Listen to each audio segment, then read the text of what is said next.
Muy buenos días, espero que estén muy bien. Confirmo nuevamente, por favor, la pantalla que la están viendo y el sonido que lo están escuchando. ¿Sí? Listo, gracias, Estefanía. Daniel, gracias. Entonces, muy buenos días a todos y vamos a continuar con nuestro aprendizaje de programación y de C++ en particular, como lenguaje de programación y todos sus detallitos que hemos estado repasando. Obviamente no somos expertos en este momento, no podemos decir que somos expertos en todas las variables de C++ y demás, sino que haciendo programas y equivocándonos y corrigiendo las equivocaciones, pues nos damos cuenta de las cosas que nos hacen falta y vamos aprendiendo más detalles, ¿cierto? Me imagino que, pues digamos que esa tarea que se les dejó es para practicar haciendo programas. Ya viene el parcial. La parcial, si ustedes recuerdan, la primera clase se ha programado para la semana 4 o la 5. Esta es la semana 4. Entonces lo más probable es que el parcial sea la siguiente semana, ya sea miércoles o viernes. Y, y pues ustedes, digamos, en este momento tienen que estar haciendo programas. Esa es la forma de estudiar programación, hacer programas.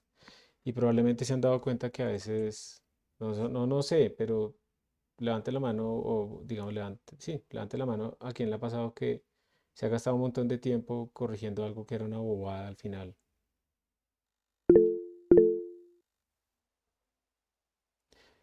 Varios, ¿no? Y cuando llego un montón de tiempo no es que sea media hora, ¿cierto? O sea, puede ser una hora. Y entonces uno siente que es re ineficiente. Eso es una montaña inevitable por la que ustedes tienen que pasar. Eso es normal, ¿sí? Es normal. Y pues ahorita ustedes tienen muchas más herramientas para que logren como llegar más rápido a esos errores y poderlos corregir. Pero no se queden con eso, ¿listo? No se queden solamente con corregirlo y seguir, sino que traten de pensar pues cómo podrían evitar que eso volviera a pasar después. ¿Cuál fue la causa de ese problema? Hacer como un debugging sobre ese error mucho más profundo. Pero entonces es necesario que pasen por eso fuera de clase, fuera del parcial. No que en el parcial, la próxima semana, cuando estén sentados al frente del computador y yo les haya quitado internet y solamente funcione Moodle y ya está, y CPP Reference y Learn CPP y ya no más, nada más funciona, pues entonces ustedes se queden bloqueados pues porque todo lo que hacían era copiarle a ChatGPT o a Gemini o lo que sea, los enunciados y copiar el código y ya está, porque no aprendieron a pensarlo. Y ese aprender a pensar pues requiere práctica. Entonces, bueno, ahí van saliendo cosas y la clase de hoy pues va ahí. Eh, no, no pueden poner música porque eso afecta a otros. ¿Sí? Entonces la música que a mí me gusta no necesariamente la música que le gusta a los otros y no. Entonces toca así en silencio y tampoco les puedo dejar audífonos porque no sé qué están escuchando. ¿Sí o no? Hay un man de la India. Entonces, para programar tienes que ser. Entonces, no, tampoco. Lastimosamente nos toca en ese estilo, ¿listo?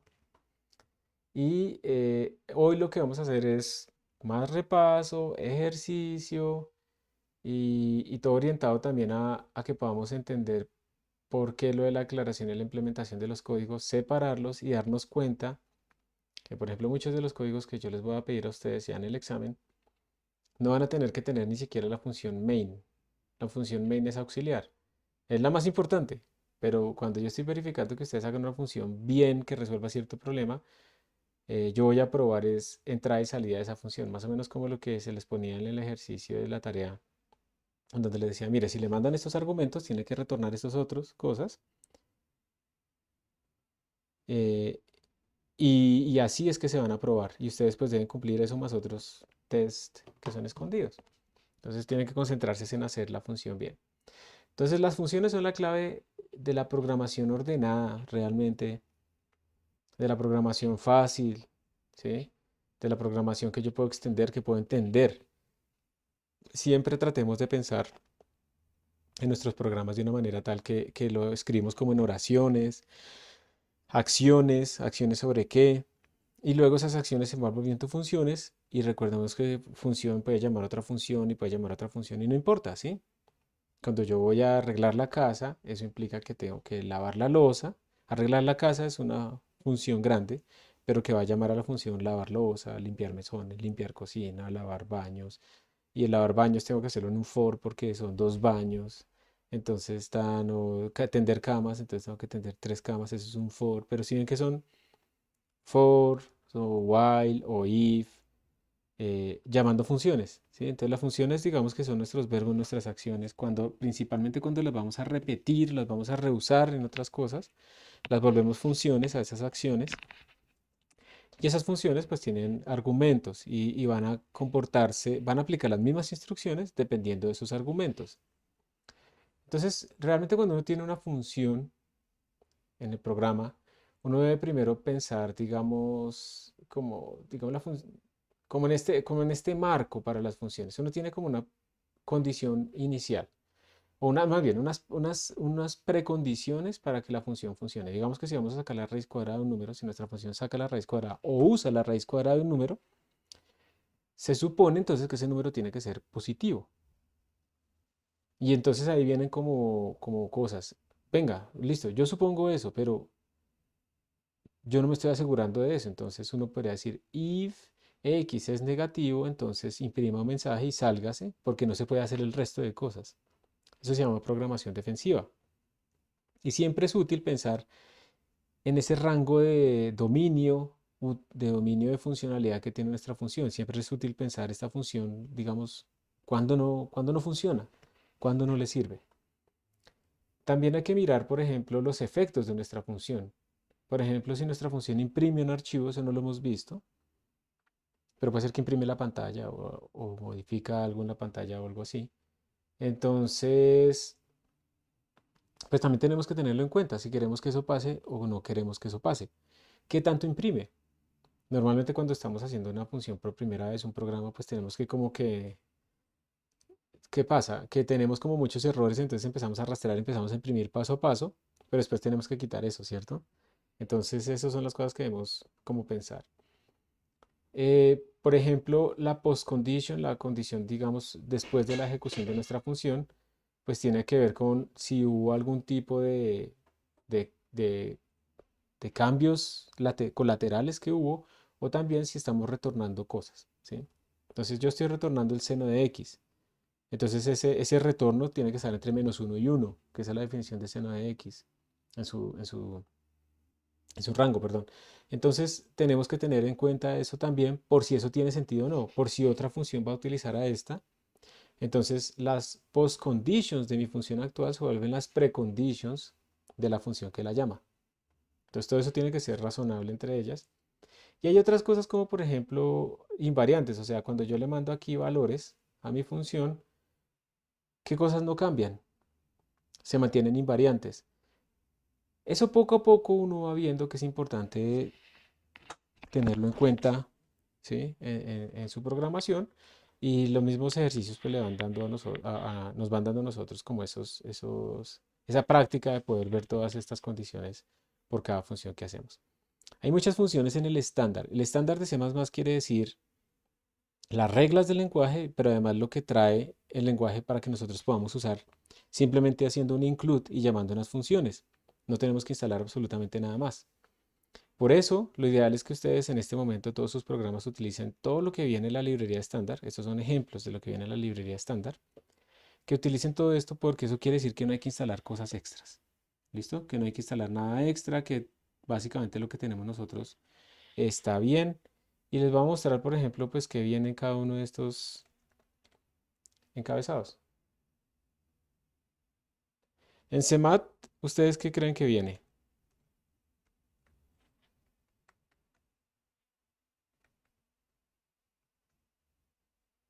Funciones y algunas operaciones.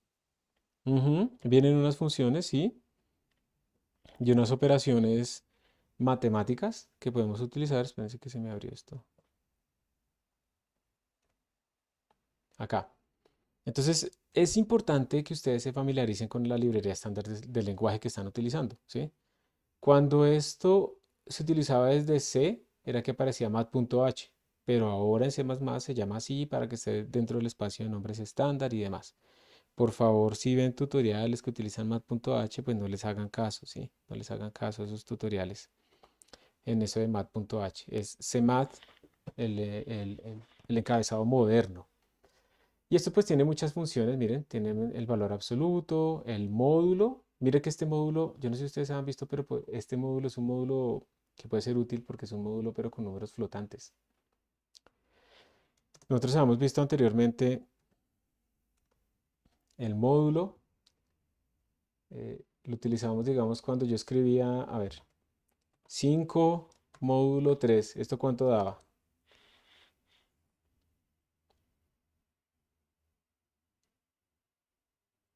2. 2, ¿cierto? Es lo que me sobra. Pero ese módulo, este operador porcentual, no lo podemos utilizar con flotantes. Yo no puedo poner 5.3 módulo, bueno, 5.7 módulo 3, ¿sí? Esto es un error, porque este operador porcentaje cuando opera como módulo solamente admite enteros. Pero resulta que nosotros sí podemos sacarlo utilizando esta función. Y eso a veces es útil para ciertas aplicaciones. Entonces utilizamos la función fmode, ¿sí? Y la función fmode, por ejemplo, de 5.1 y 3.0 da 2.1. Lo que sobra es 2.1. Si ven que ya no sobra 2, sino que como esto es un flotante, pues entonces ahora tenemos la posibilidad de calcularlo de esta manera también con números negativos y cosas de ese estilo, ¿sí? Una función útil. Remainder, bueno, ahí va el máximo, el mínimo. Están la exponencial, pero en base 2. Esta es la exponencial en la base natural. Y esta es la exponencial en base 2, exponencial -1. ¿Ustedes no les parece raro que exista esta exp y a su vez exista esta exp? O sea, yo no podría más bien para esta segunda versión, para esta versión que tengo acá, simplemente llamar a esta de arriba y restarle 1. ¿Les parece raro o no les parece raro? O si no les parece raro, ¿por qué creen que sí va a existir esas dos?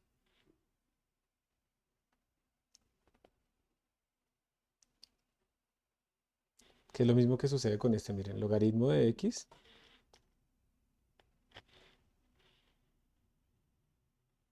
¿cierto? Y tenemos abajo logaritmo de 1 más x.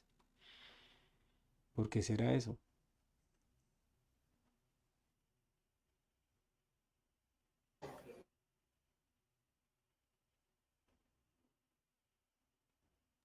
Ustedes no necesariamente tienen que Quizá saber eso. por eficiencia sea mejor utilizar la función y no tener que escribirla y luego restarle uno.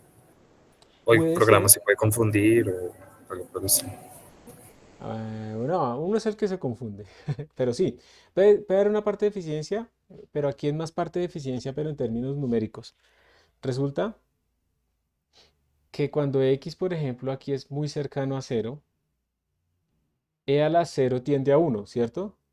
Y uno menos uno pues tiende a cero, eso es matemáticamente, pero en el computador resulta que cuando x es muy chiquito y este número es muy cercano a uno, yo estoy restando números muy cercanos y el resultado de eso es un número muy pequeño que tiene un error muy grande. Entonces esta función existe para tener en cuenta precisamente ese límite cuando x tiende a cero, porque en el computador, cuando, eso se llama error de subtracción cancelativa, esos errores pueden tirarse completamente de cualquier cálculo. Entonces esto no funciona bien, hacerlo así, con x que tiende a cero, porque aunque matemáticamente esté bien definido, computacionalmente vamos a tener muchos errores cuando restamos números muy cercanos. Aquí, ¿cuál será el valor cuál será el problema, no? Cuando tenemos logaritmo de x, si hacemos simplemente x más 1, el problema aquí es con el x muy pequeño, ¿cierto? Cuando x tiende a cero, logaritmo de 1 más x tiende a ¿cuánto?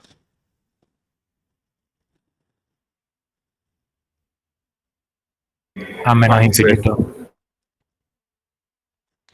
No, de 1 más x. Cuando x tiende a cero, 1 más x se tiende a uno, o sea que esto te tiende a cero, ¿cierto? Sí, vamos bien ahí. No, no es x igual a cero, que lo que tú dices es cierto, pero cuando x vale cero aquí solito, ¿cierto? Entonces, digamos, la idea es esta. Cuando ustedes tienen x igual a 0.1, pues eso sería el logaritmo de 1.1, que debería tender a... Es un número pequeño. Logaritmo de 1.01 es un número más pequeño. Todos tienden hacia cero. Cuando este x tiende a cero, esta vaina debe tender a cero. Resulta que si los empiezo a meter aquí directamente en la implementación de estas funciones, en esta no se tiene en cuenta cuando x es muy cercano, o cuando yo tengo un valor de este estilo, cuando tengo, digamos, a ver, lo voy a escribir porque es que eso estoy hablando, ¿no? Cuando tengo 1.1, cuando tengo 1.01, cuando tengo 1.0001, esos límites no están bien tenidos en cuenta. Si yo, por ejemplo, cojo en flotantes y sumo 1 más 0.000001, esta función sí me calcula bien el logaritmo, esta función no. ¿Por qué? Porque resulta que cuando sumo 1 con este número que es tan chiquito comparado con 1, básicamente lo ignora. Entonces inmediatamente esta vaina me da cero. Y no, me debería dar un número pequeño. Entonces, estas implementaciones surgen por errores computacionales. ¿Listo? No son como arbitrarias. Estas implementaciones surgen por esos errores computacionales y por eso existen.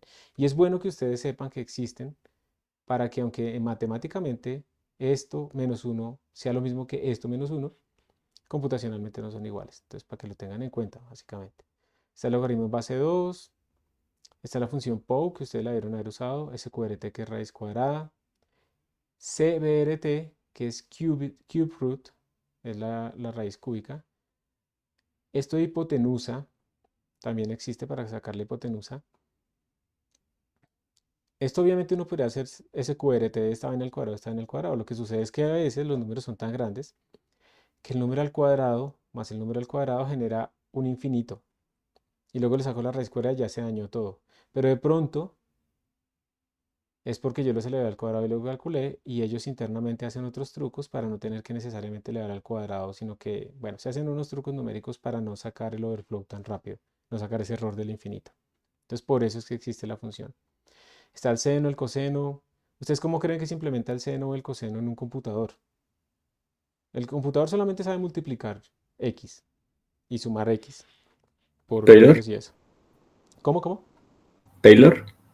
Taylor, es lo que uno se le ocurre, ¿cierto? Entonces uno dice, Taylor es la expansión de Taylor. Resulta que la expansión de Taylor no converge tan rápido y tiene otros problemas. ¿Ustedes recuerdan cuál es la expansión de Taylor de esto? Una expansión de Taylor es representar a una función en términos de un polinomio, para los que no conocen las expansiones de Taylor. Entonces, digamos, seno de x, le cambiamos el color a esto. Seno de x se puede escribir aproximadamente como 1 menos x al cubo sobre 3 factorial más x a la 5 sobre 5 factorial menos x a la 7 sobre 7 factorial. ¿Si es así? Para los que ya lo han visto. Sí. Listo. Pero entonces, miren chicos que aquí hay una cosa. Digamos si yo les presento a ustedes este polinomio a la derecha, ustedes ven que esta vaina es periódica de 2pi. Nosotros sabemos que este man es periódico de 2pi. Pero esto, raro, ¿no? No se puede demostrar, o sea, toca tener toda la serie para que sea realmente periódico y hay que demostrarlo, pero uno no puede deducir como esas propiedades de solamente el polinomio. Otros problemas que hay es, por ejemplo, esta vaina. Se supone que cada término de la serie, cada término que va hacia la derecha es más chiquito que el anterior, porque si no, no convergería, ¿cierto? Entonces resulta que estos términos tienen que ser muy chiquitos, pero observen que esos términos pequeños están construidos de términos muy grandes. Este numerador crece muy rápido, a las 5, a las 7. Y este denominador crece supremamente rápido, crece como un factorial. Y después al dividir todo eso, uno saca un número chiquito. Entonces esto puede volverse infinito rápido, esto se va a volver infinito muy rápido. Y lo que yo quería era que al dividirlo se volviera un número pequeño. Entonces esta vaina no converge tan rápido, salvo que x sea pequeño, y utilizando la periodicidad de uno para hacer transformaciones. Entonces en el computador no necesariamente utilizan realmente esta representación, sino que, pero es lo primero que uno utiliza, ¿listo?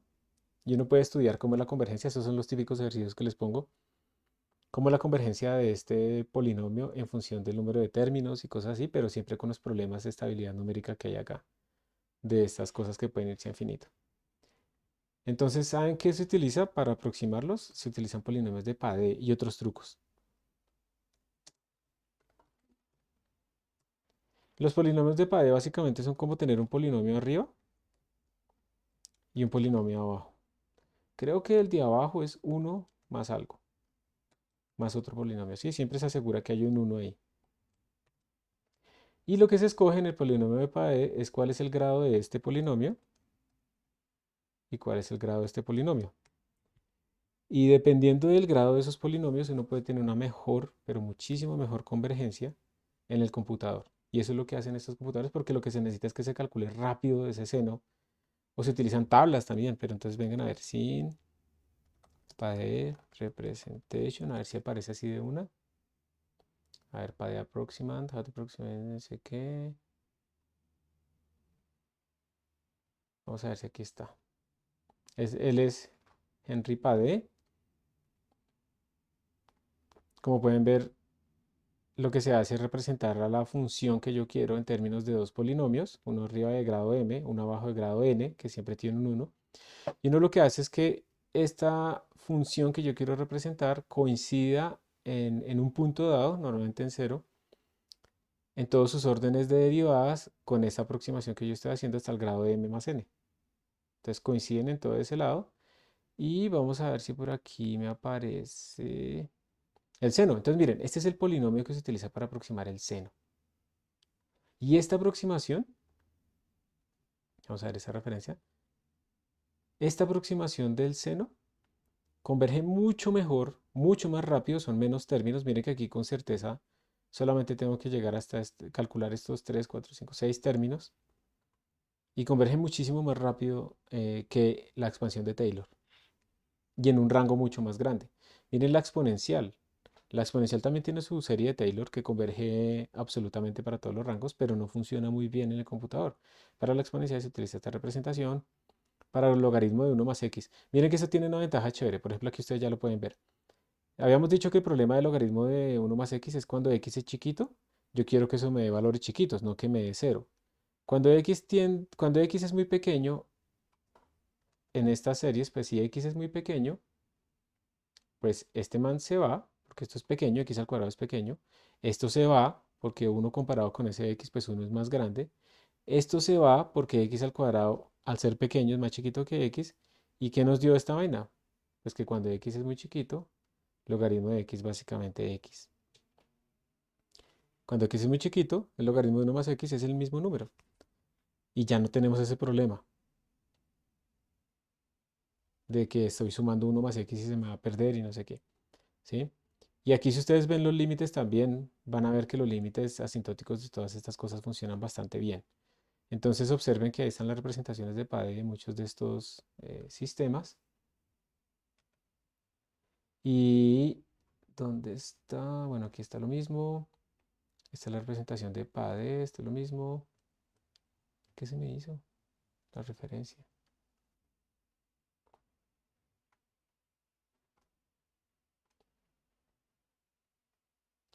Acá decía que la 10.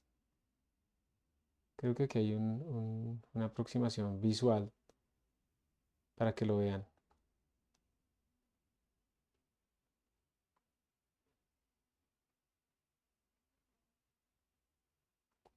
No, me estoy metiendo en un rollo que no es. Dejémoslo así. Pero entonces, bueno, para que aprendamos, se utiliza PADE. ¿Listo? Se utiliza PADE para poder representarlo en el computador por convergencia. No porque estén mal las series de Taylor, sino por convergencia. ¿Ok? Está el seno hiperbólico. ¿Quién ha utilizado el seno hiperbólico? ¿Alguno de ustedes ha utilizado el seno hiperbólico? En las integrales, En las integrales, ¿cierto?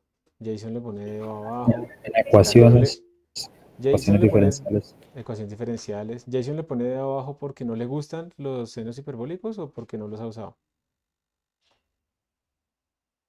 Ah, porque nunca los ha usado. Listo.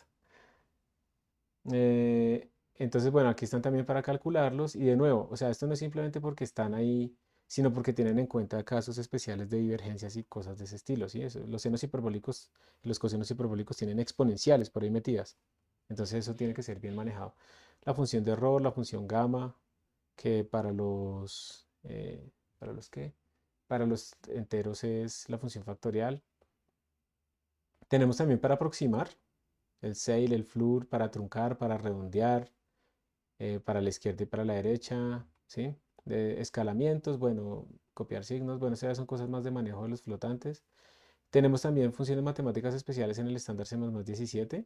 ¿Alguno de ustedes ha utilizado alguna de estas funciones matemáticas especiales? Los polinomios de Legendre, de Laguerre, de Bessel, de Neumann. ¿En dónde las han utilizado? En especial es uno cuando Matemáticas se especiales. calculan ecuaciones diferenciales parciales. Eso. Entonces, estos lo van a encontrar muy pronto ustedes en sus cursos, porque estas funciones aparecen de forma natural en la física matemática, que es, por ejemplo, cuando van a resolver la ecuación de Schrödinger en ciertas coordenadas, la ecuación de onda en ciertas coordenadas, entonces aparecen las funciones de Bessel. Los que se vayan a ir por el lado de la óptica, que es tan bonita, van a encontrar las funciones de Bessel por todo lado. Los ceros de las funciones de Bessel se vuelven súper importantes para ver los espectros de intensidad, ¿sí? Entonces, todas estas funciones van a salir por allá y ahí las tienen disponibles pues para que las puedan utilizar. Y en Python pues también con SciPy ustedes tienen también un montón de funciones especiales disponibles, ¿listo? Entonces todo esto es lo que les ofrece el, digamos, este encabezado, pues aquí están más cosas, pero eso es, y eso era uno solo, ¿no? También, por ejemplo, tenemos números aleatorios. Yo les estoy mostrando solo una parte pequeña del estándar. Entonces ustedes pueden generar números aleatorios, pero ¿saben qué? Eso me parece más fácil acá. Aquí en CVP, random numbers.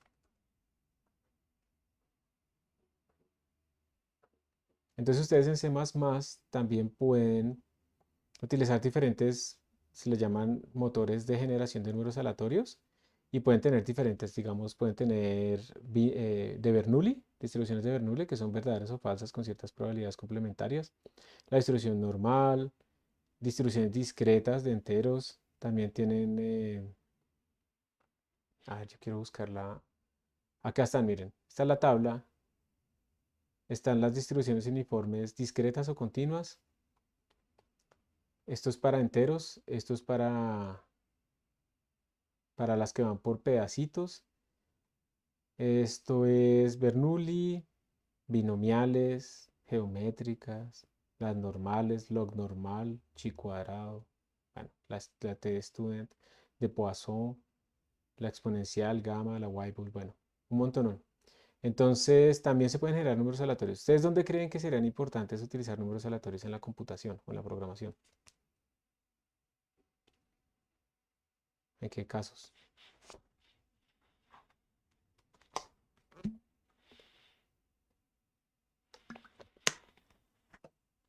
En la encriptación, En encriptación, en simulación, por ejemplo, de radiactividad, simulación de estados caóticos, digamos, para condiciones iniciales aleatorias, se puede utilizar, Velo- dale,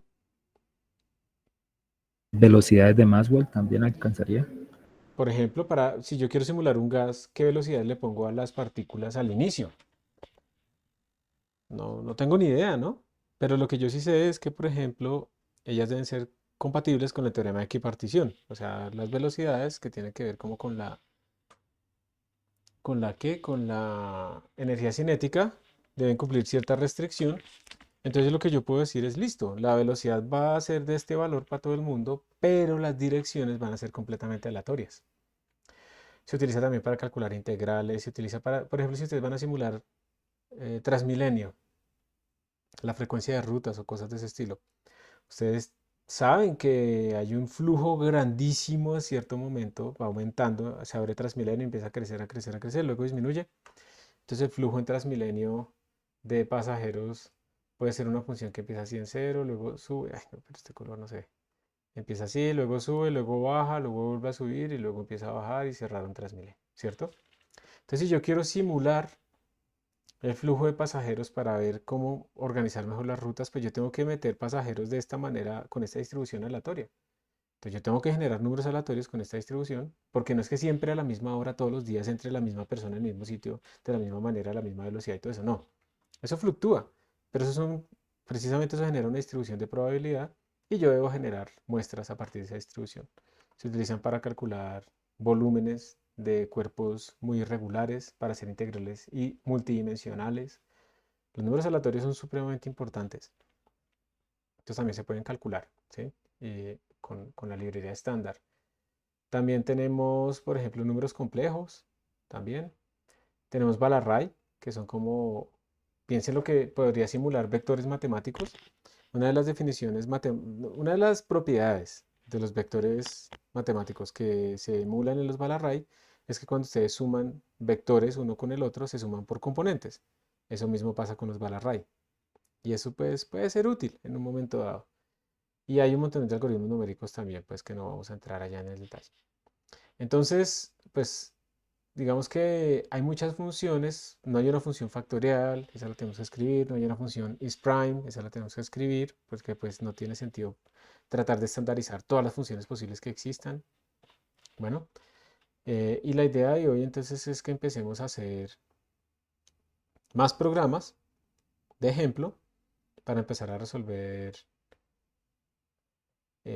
pues varios problemas y nos empecemos a dar cuenta que de pronto nos sirve, como estamos repitiendo mucho código, de pronto nos sirve tratar de centralizar en un solo sitio ciertas funciones y utilizar varias funciones main.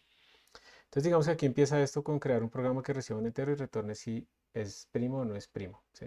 Muy sencillo. Y entonces que se utilice para imprimir los primos de 1 hasta 150. Pero miren que los demás se van construyendo. Calcule la suma de los números primos entre 500 y 1284, una cosa toda arbitraria. Imprima los números primos entre 300 y 400. Aquí está la definición, ya la vamos a mirar. Los primos sexys, las tuplas, las tripletas, ¿sí? Entonces, es como empezar a hacer estos programas que van a ser la base de lo que vamos a hacer después de modularizar, porque vamos a ver que la función que escribimos acá de isPrime, pues la vamos a utilizar en todos estos programas, va a estar repetida. Entonces la idea sería como, venga, ¿será que más bien no la puedo poner en un sitio común y utilizarla en todos ellos para no estar repitiendo? Esa es como la idea. Entonces lo primero es que vamos a escribir este programa otra vez. Esto ya lo hemos hecho. De hecho fue el primero que hicimos. Pero ahora vamos a escribir otra vez utilizando argumentos desde la línea de comandos para poderle pasar estos argumentos así. Entonces voy a ir al repositorio y allá voy a abrir mi code space.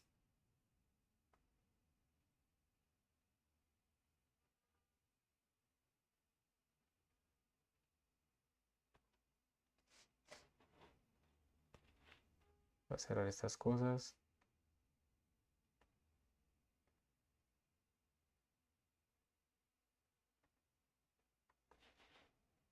Voy a compartirles de una vez la sesión.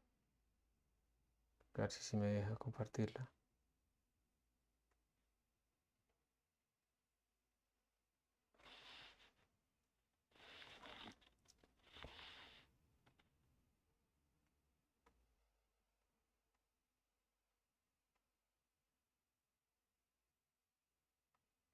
Listo. Se las voy a copiar en el chat.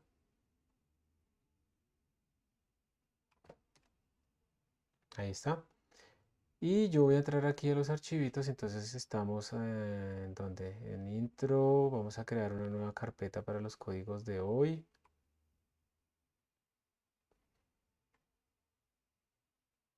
Entonces, codes. Listo. Y voy a empezarlo desde cero, pues porque por practicar uno siempre debe copiar y pegar lo que ya tiene. Pero pues lo vamos a hacer desde cero todo. Hoy simplemente para practicar. Entonces lo que voy a hacer es lo siguiente. Voy a decir new file. Y vamos a hacer el primer programa que se llame printprimes.cpp. Listo. Y entonces printprimes es la primera tarea, lo primero que nos están pidiendo acá. Voy a tomarle una foto a esta cosa.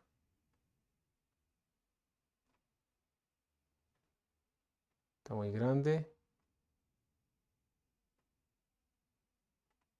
Y lo voy a poner aquí al frente como para que no se me olvide qué es lo que queremos. Entonces en este primer programa queremos hacer lo primero que nos piden, ¿sí?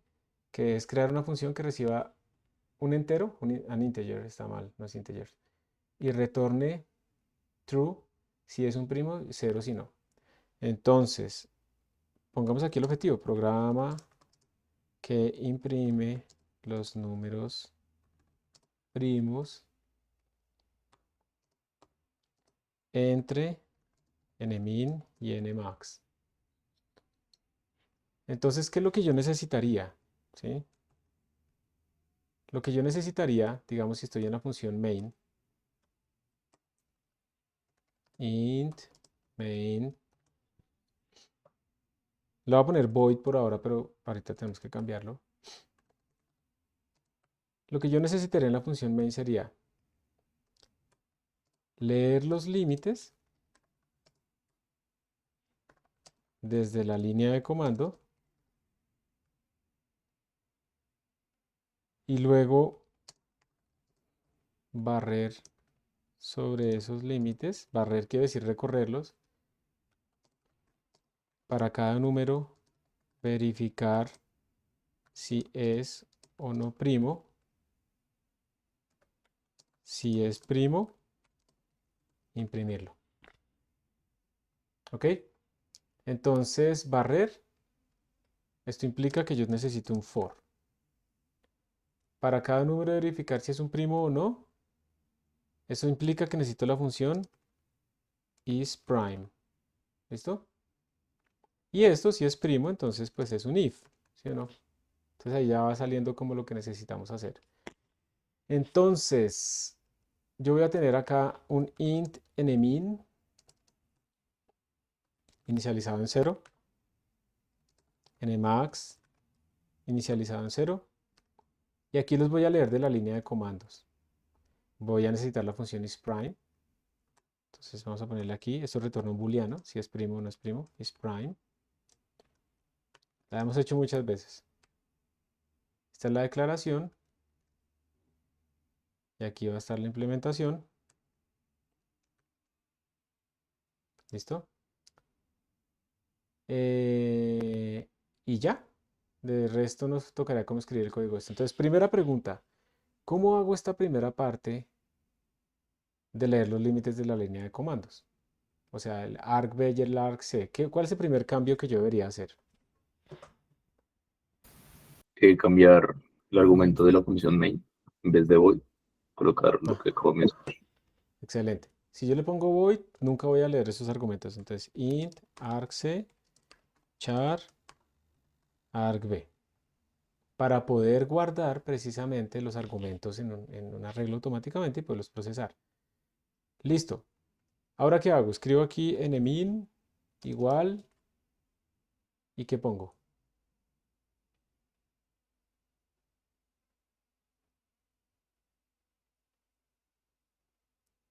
Que lea, digamos, pues tocaría especificar, o bueno, no sé, porque tendría que leer el primer elemento aparte del nombre del programa y luego el segundo elemento. Pero tendría que Exacto, haber una forma de especificar que el primero sea el mínimo y el segundo sea el máximo.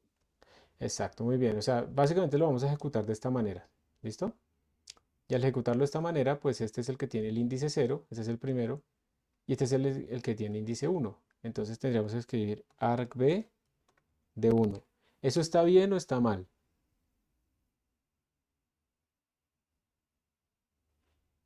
Toca convertirlo.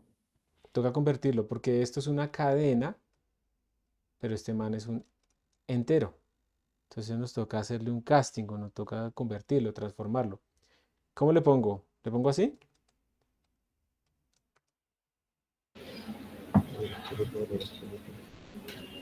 Más duro, más Toca duro. con la función estoy, std. Muy bien. Sí, esto se puede utilizar algunas veces, pero no funciona con las cadenas. Tenemos que ser explícitos. std, s2i. S2i permite transformar un string a un entero. S2d transforma un string a un double. Entonces le vamos a dejar string a entero. Pero aquí hay un problemita. Esta función, ¿dónde está declarada?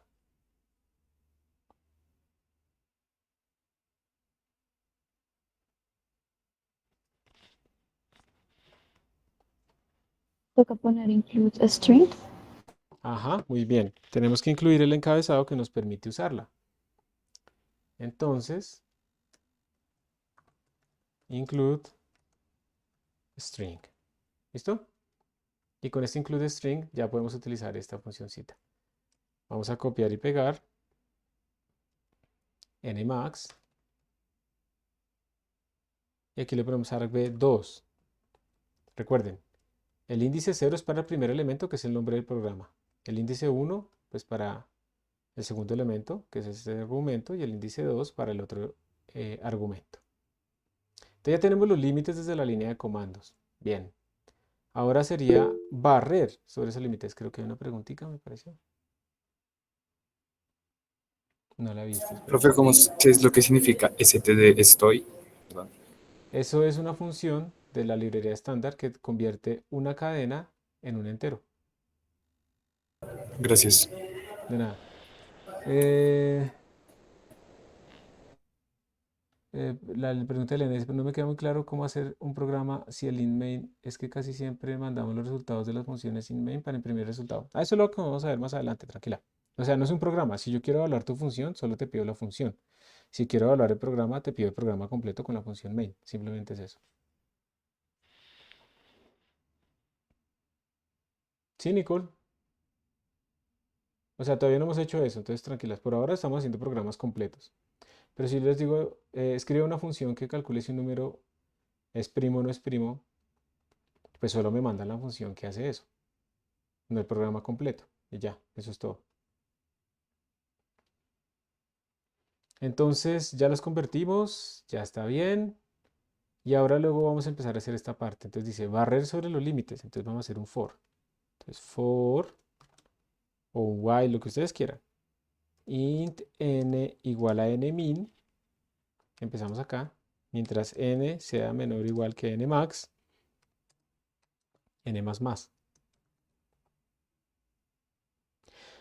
Miren que lo útil de esto es que ya no aparecen números mágicos, sino que todo está parametrizado con nmin y nmax. Entonces, por cada uno, ya estoy barriendo, listo. Por cada número verificar si es primo o no. Entonces hacemos if, si este número, n es primo, lo pueden dejar así o le pueden poner acá, si esto es true, cualquiera de las dos la pueden poner, ¿sí? Si este es primo, entonces hay que imprimirlo, std cout, y imprimimos el número. Y le ponemos un espacio como para que no quede una vaina tan larga verticalmente. Y después imprimimos, cuando terminemos de hacer todo esto, imprimimos un carácter de nueva línea, como simplemente para limpiar un poco nuestra pantalla. Aquí me está saliendo como un rayón detrás del cout, debajo del cout, como si estuviera mal. ¿Qué será lo que está mal? No hemos puesto include ISU. Ajá, exacto. Esa función está declarada en IOStream. Entonces, IOStream. Y ya con eso, ya funcionaría. Ya está nuestro programa, pero pues no hace nada, ¿no? Porque isPrime no está implementado.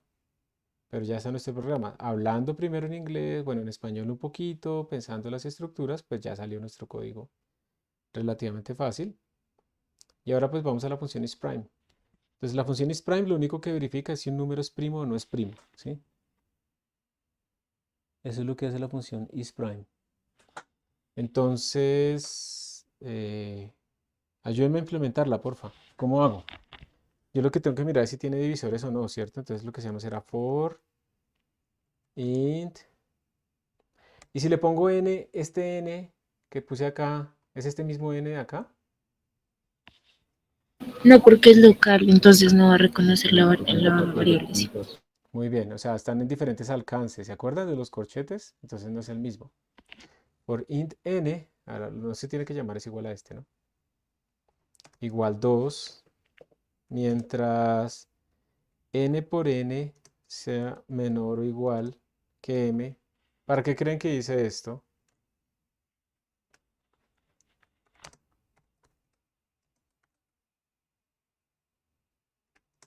Para no necesitar la raíz. Para no calcular la raíz. O sea, yo puedo decir, mientras n sea menor o igual que std sqrt dm, o equivalentemente, n por n menor o igual que m. La raíz es una función pesada de calcular y esta multiplicación es más rápida. Entonces, digamos que puede ser por ahí una forma, a menos que n sea muy grande, ahí uno tendría problemas. Entonces, si este man es divisor, o sea, lo que estamos viendo es si n es divisor, si m módulo n es igual a 0, entonces creo que nosotros habíamos puesto aquí un flag, ¿no? Bool flag igual true. Entonces podríamos escribir aquí flag igual false y después return flag. Entonces miremos la lógica de este programa. Y ustedes me dicen si le faltaría una cosita. Estamos en Profe, no es M módulo N.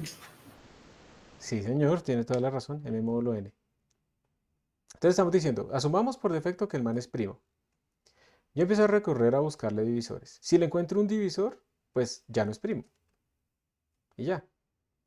¿Qué desventaja podría tener esa función así? ¿Qué le añadirían ustedes?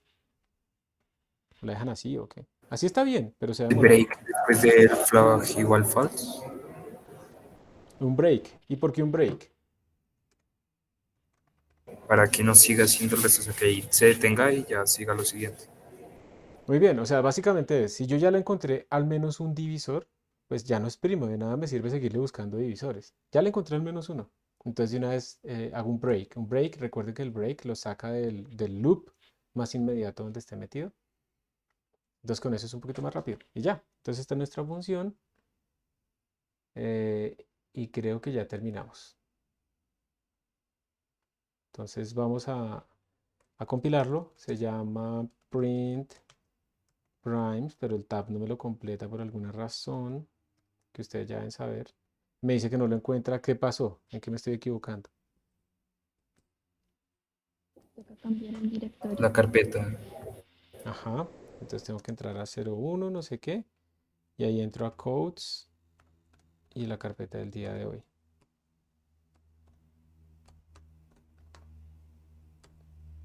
Que hoy es 2024-02, ¿qué? 28. Y ahí sí está. Y ahora sí puedo compilar. Flecha arriba. Compiló. Y yo creo que a ustedes les pasó esto. Ustedes ejecutaron a .out y les salió este error. ¿Sí les salió este error o no les salió este error?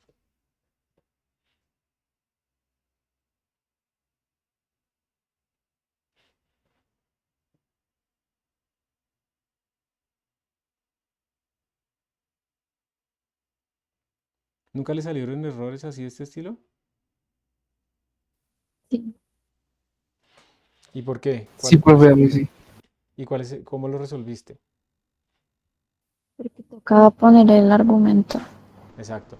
Nosotros no estamos programando aquí de forma defensiva. Nosotros nunca estamos verificando si nos pusieron o no nos pusieron argumentos. Estamos asumiendo esto. Pero, por ejemplo, cuando yo lo ejecuto de esta manera, pues argc vale 1 cuando debería valer 3 porque tengo tres cosas en mi arreglo. Entonces, bueno, vamos a ponerlo. Pero entonces, ¿ustedes harían esto? ¿Ustedes lo pondrían como desde 2 hasta esto? ¿Eso tiene sentido? O más bien tratarían de mirar si los primeros funcionan y ahí vamos viendo si hay que arreglar alguno. ¿Qué harían prudentemente?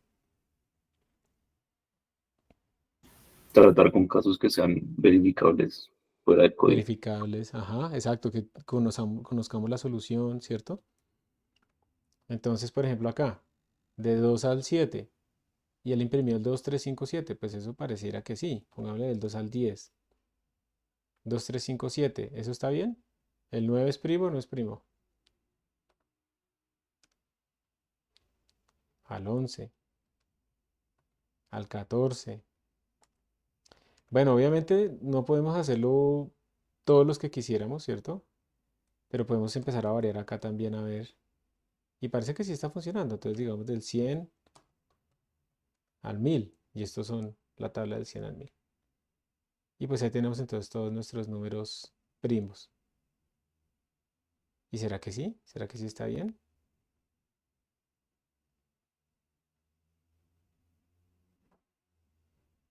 ¿Cómo comprobarían ustedes? Tocará pasárselo a otro programa independiente, ¿no? ¿Qué harían ustedes? ¿Qué se les ocurre? ¿Se lo pasarían a ChatGPT? ¿Se lo pasamos a ver? Are all these numbers primes. No sé si en el contexto del que va. Mira, lo está haciendo uno por uno, mire.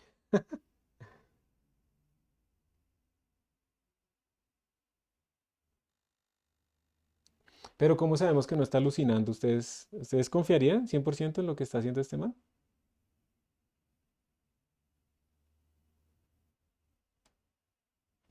¿O qué otra verificación? Mira. ¿Qué otra verificación harían ustedes? Yo no confiaría, porque esos bichos alucinan mucho. ¿Han utilizado Wolfram Alpha?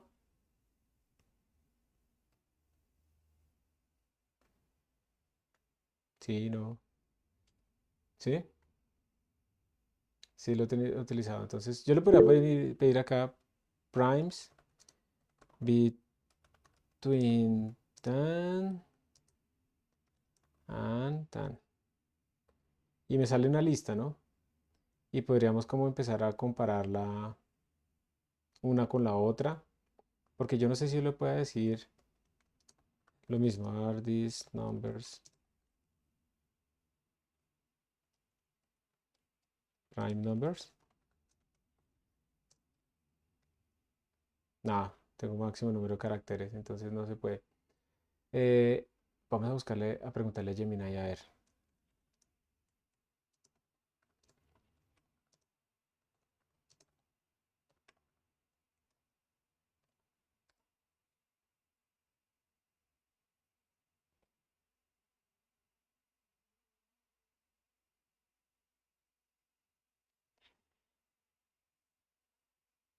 De los números que usted colocó, los siguientes son primos, entonces me los está colocando. Pero pues esto es muy lento, ¿no? Si fueran muchos números, yo necesitaría que me dijeras cuál no es primo. Tal vez mi pregunta está mal, ¿cierto? Yo podría, por ejemplo, decirle, which, if any,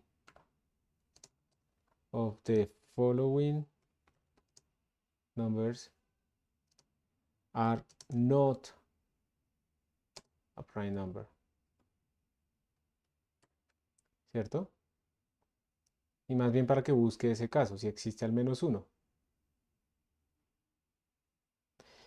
Esto que estamos haciendo acá no es perder el tiempo, esto se llama testing. Estamos tratando de ver.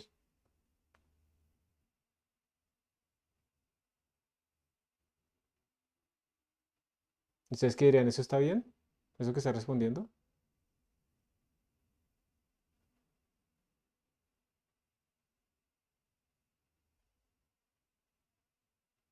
101 divisible por 7. ¿Están de acuerdo o no?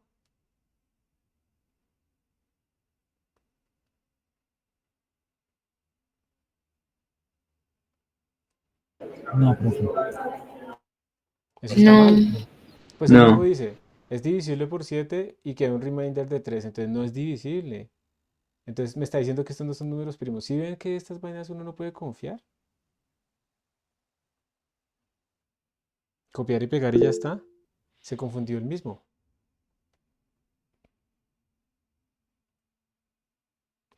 ¿No será mejor pedirle un código para calcular los números primos y comparar las salidas de los dos? Eso es otra forma de hacerlo, Jason, y también está bien en el sentido de probar, pero tú no sabes si usted, si digamos yo y también ChatGPT cometimos el mismo error. A lo que voy yo es que ustedes no pueden probarlo a ciencia cierta completamente, ¿listo? Pero entonces lo que uno sí puede decir es, ok, yo puedo crear unos casos de prueba en donde yo le mando ciertos rangos y me tiene que botar esta lista y con eso me aseguro de que al menos en esos casos funciona. Eso es el testing. Y eso no se puede hacer así manualmente, sino que uno hace un programa que llame a la función y verifique las salidas para casos conocidos. De tal manera que cuando yo haga más modificaciones sobre mis códigos, yo pueda volver atrás y volver a correr esos testing y verificar que no lo he dañado, que sigue funcionando bien. ¿Listo? Pero entonces miren ahí. Bueno, afortunadamente salió un error. Esas vainas son inteligentes, pero no tanto. Tiene mucha información. Pero bueno, vamos a suponer que está bien. Vamos a confiar en nosotros mismos. Todavía no hemos aprendido a hacer testing, pero vamos a confiar en que esto está bien. Entonces, ¿alguna pregunta sobre este código? ¿Algo raro que les parezca como que está haciendo este man? ¿Sí? ¿Alguna observación? ¿Algo que quieren que explique? ¿O continuamos con el siguiente ejercicio? La parte del main, lo que dice int argc y el char, ¿eso por qué es así? ¿A qué se debe? Esto es porque tú quieres que cuando ejecutes el programa de esta manera, tú quieres leer estos dos argumentos que le pusiste al frente.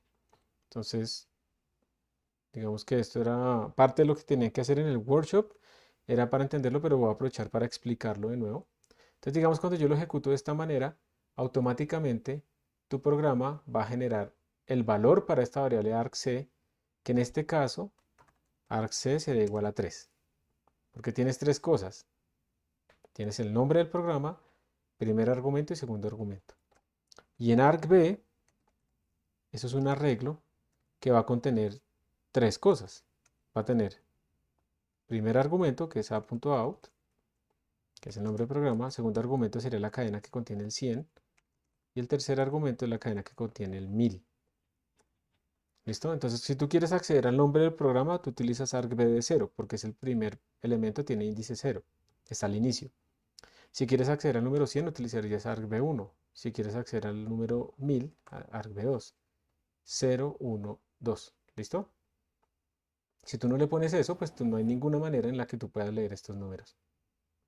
Si tú le pones esto, los puedes leer. Ya tú decides si los lees o no. Aquí los estamos leyendo. Si es que por esa razón estamos utilizando argv1 o argv2 para poder guardar esos dos valores que le pusimos como argumentos a nuestro programa. ¿Listo? Gracias. Con gusto. Profe, una pregunta. Ujú. ¿Por qué se le ponen esos dos asteriscos al char? Eso es porque esta vaina viene de algo muy lejano, desde C.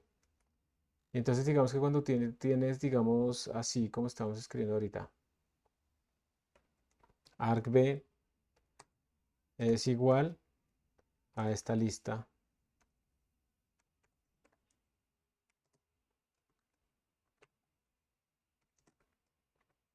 ¿Listo?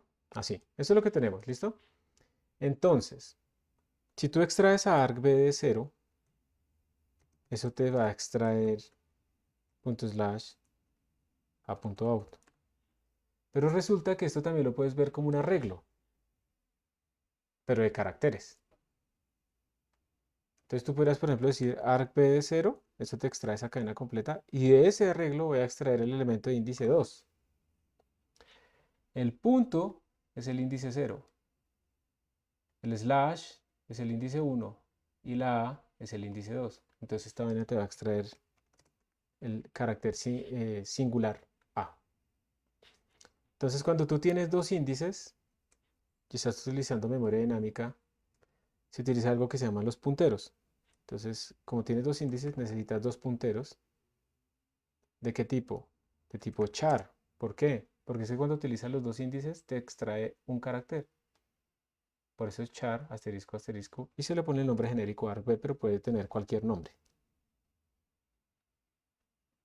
Pero eso viene de muy viejo, muy atrás. Listo, profe, gracias. Con gusto. ¿Alguna otra pregunta de este código? Profe, pues más como del workshop, es que yo digamos que logré hacer el de los primos, pero tuve un problema haciendo el número más grande, como que intenté limitar el ciclo for, pero me surgió la duda si yo puedo ponerle un condicional a los, o sea, dentro del ciclo for, digamos que fuera desde m medios hasta, no sé, un número pero que sea primo, o sea, como que quite todas las posibilidades de números que no son primos. No sé cómo explicarme. O sea, aquí en este for o en este Sí, for. es que cuando el número es muy grande se queda cargando. Entonces estaba pensando en una forma de limitar el for, pero no se ¿Sabes me qué, ocurrió. sabes qué es lo que puede pasar? Lo que puede pasar es lo siguiente. Tú tienes un número entero, nmax, ¿listo? Pero resulta que ese nmax es muy grande. Entonces recordemos que los enteros con signo, cuando ustedes escriben int, están pidiendo un entero con signo. Y ese entero con signo Ese man varía entre menos como 2.000 millones hasta más 2.000 millones. 2.000. ¿Listo? Ese es como el rango. Resulta que de pronto cuando tú le asignabas un número muy grande al nmax, es decir, cuando yo le asigno un número más grande que este, ocurre algo que se llama overflow, como lo hemos visto, ¿sabes? De los tipos de datos. ¿Y se acuerdan que eso lo que hacía era convertirlo en negativo? Ah, ¿Sí sí, se recuerdan? profe, se trunca. O sea, yo lo cambié a long long, pero, o sea, el programa se quedó cargando. O sea, se demoró mucho. Y digamos que creo que en el ejercicio la idea era que se demorara menos. Entonces, como Pues, que no supe hallar el truco para que no se exacto. demorara. Digamos que cuando tú le pones long long, tú le Claro. pones más ceros. El problema sigue existiendo. ¿Listo? Pero si se te demora demasiado, lo más probable es que sea en la parte del cálculo de si el número es primo o no es primo. De pronto lo dejaste calculando no por la raíz cuadrada, de pronto lo dejaste que buscara todos los divisores. Depende del problema particular. Digamos que en esos programas uno se da cuenta que, por ejemplo, si tú quieres calcular los factores primos de un número, pensémoslo así.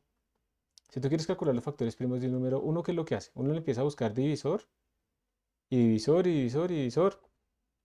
Y si ese divisor que encuentra es primo, entonces lo va guardando, lo va imprimiendo y ya está. Pero resulta que eso no es muy eficiente si el número es muy grande porque a ti te falta verificar muchísimo, ¿sí? Muchísimas cosas. Lo que tú puedes hacer es que si tú tienes un número grande y le encontraste divisor uno, lo encontraste, entonces coges a grande y lo divides por divisor uno y ese es el nuevo grande, digamos. Y ahora le busca los divisores a este man, que es más chiquito. Y cuando le encuentres el divisor, lo divides por ese divisor y ahora vuelves a empezar, pero desde este nuevo número más chiquito. Y eso hace que sea muy rápido. Al final te van a dar los mismos divisores, pero esta nueva versión es mucho más rápida que la otra versión. Entonces, si tú tratas de saltarte los primos, pues es que el problema es que o haces una tabla antes de todos los números primos para que la puedas utilizar rápido, o estás reemplazando como un problema por el otro porque de todas maneras tienes que calcular si el número es primo o no, por cada uno de los que estás barriendo. Entonces ahí eso que te pasó fue, o sea, digamos, es de las claves porque ahí uno empieza a ver, o sea, ya me está funcionando, pero está muy lento. ¿Qué puedo hacer para que el computador haga menos cosas, pero las siga haciendo correctas? Y eso es lo que se sigue aprendiendo, no te preocupes, es normal. La causa específica de por qué pasaba, pues habría que mirar ya el código específicamente, porque pueden ser muchas cosas, pero pues ahí aproveché para dar como un truco en estos casos de qué se podría hacer, ¿ok? Vale, profe, gracias. De nada.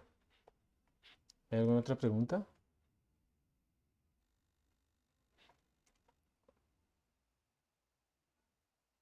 La lista dice are not prime numbers, o sea, está diciendo los que no son primos en la parte de la verificación. Pero es que esos sí son primos, exactamente. Entonces ese es el error. Nosotros le estamos, o sea, como todos son primos, esa es mi suposición. Entonces, si yo me pongo a preguntarle cuáles de esos son primos, pues me va a decir uno por uno que todos. Y si la lista es muy grande, pues no es muy útil. Entonces, más bien le pregunto, ¿desde esta lista hay alguno que no sea primo? Pero entonces él empezó a decir que básicamente todos no eran primos. Y sí son primos. Cuando vemos el if isPrime igual a true, estamos comparando dos tipos de datos distintos, bool y entero, no hay problema con eso. Depende de tu función, es una buena pregunta, pero mira que esta definición de la función que yo puse acá, yo la definí como bool. Entonces yo estoy comparando aquí bool con bool, porque los booleanos son true o son false. ¿Listo? Pero si tú le hubieras puesto int a esta vaina, entonces estarías comparando dos cosas que no son iguales y habría posibles problemas. Entonces es buena pregunta y digamos que en este caso estamos bien porque son booleanos. ¿Listo, Nicole? Listo. Gracias por las preguntas. Bueno, entonces ahora vamos a hacer el segundo programa. El segundo programa dice, calcule la suma de los números primos entre 500 y 1234. Entonces yo voy a copiar print prime numbers, assume primes.cpp. Y vamos a abrir sum primes. Y pues ahora esto cambia, ¿no? programa que suma los números primos entre nmin y nmax. Calcula la suma de los números primos entre 500 y 1234. Entonces, podemos seguir utilizando esto mismo porque vamos a leer los límites nmin y nmax, que en este caso serían 500 y 1234. Pero aquí habría un poquito de cambio. Como vamos a hacer una sumatoria, entonces lo que tenemos que tener es un acumulador, ¿cierto? Entonces vamos a tener un acumulador, en este caso de tipo int, pero pues va a sumar números que pueden ser muy grandes. Le vamos a poner count, si quieren, o resultado, yo no sé. Bueno, suma. Y las sumas se inician siempre en 0. Díganme ustedes qué cambio hago.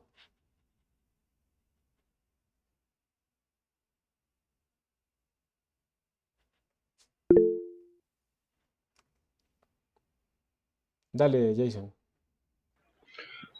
En lugar de imprimir el número, debería agregárselo a la suma. Perfecto. Entonces quito la impresión porque eso no es lo que me están pidiendo ahora. Simplemente hago suma igual a suma más este número primo. Y al final imprimo la suma.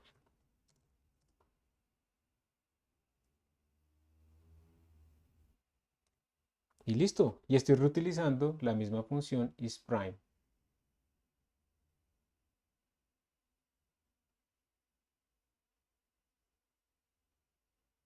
Y ya terminamos el segundo problema. Si lo ven, piénsenlo y me preguntan. ¿El return debería ser return 0 o return sum? ¿En dónde? ¿En dónde? ¿Acá? Sí, señor. Recuerda que esta es la función main. Ah, ok. Y esta siempre retorna 0 al sistema operativo. Lo que podríamos hacer es esto meterlo dentro de otra función. Y ahí sí retornaríamos la suma para que sea impresa o lo que sea. Pero como lo estamos haciendo en la función main, tú no retornas la suma porque entonces nunca la verías. Eso se retornaría como al sistema operativo. Sino que tú la imprimes porque estamos en la función main. Y como te digo, si esto estuviera dentro de otra función, pues ahí sí lo retornaríamos. Pero como estamos en la función main, pues lo quiero pintar. ¿Ok?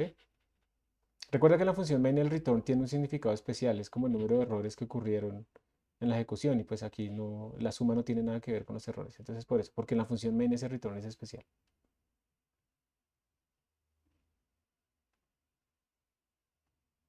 ¿Listo? Gracias. Con gusto, Daniel. ¿Alguien más? Creo que esto no está abierto, ¿no? Por si quieren ahí preguntar anónimamente.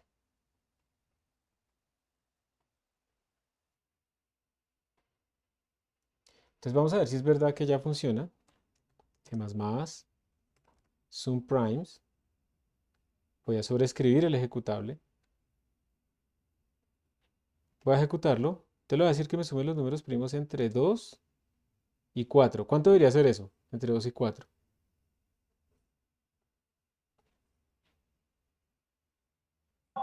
5.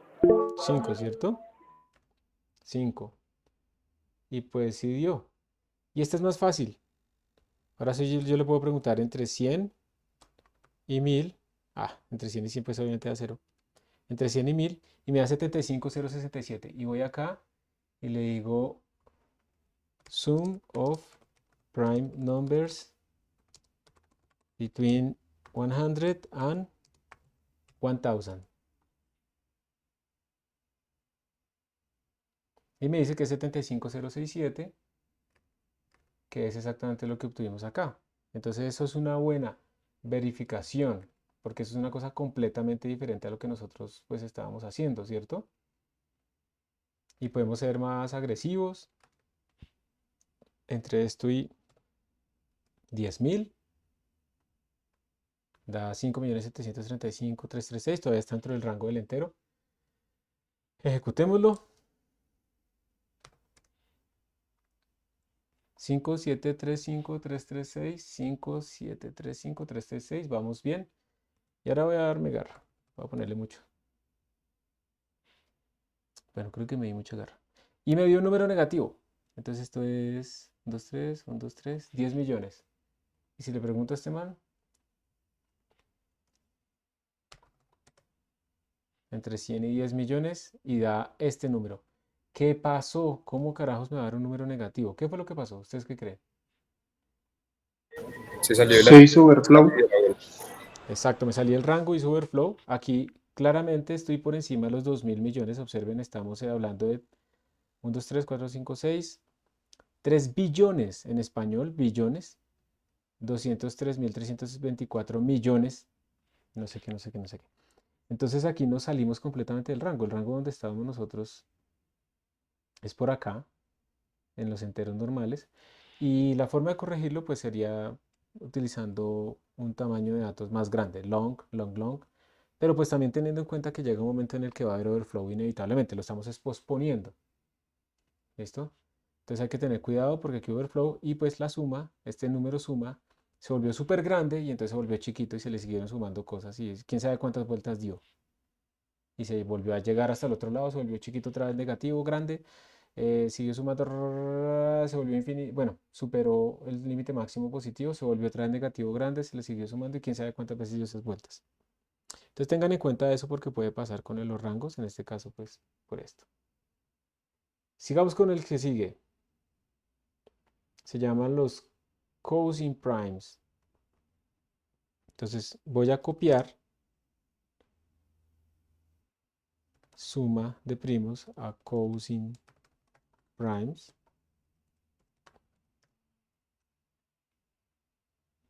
Y vamos a abrir los Cousin Primes. ¿Alguien sabe qué son los números primos? ¿Primos?